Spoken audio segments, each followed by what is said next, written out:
So, yung 33-38 rule. So, yung 33% ng yung income is housing, principal interest, HOA fees. Yon.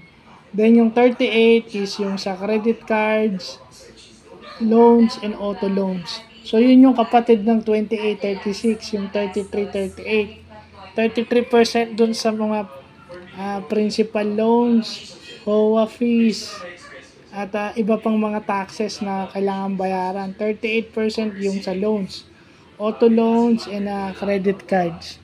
So, yun yung financial literacy rules na kailangan nating malaman. Related yung 28-36 at saka yung 33-38 rule.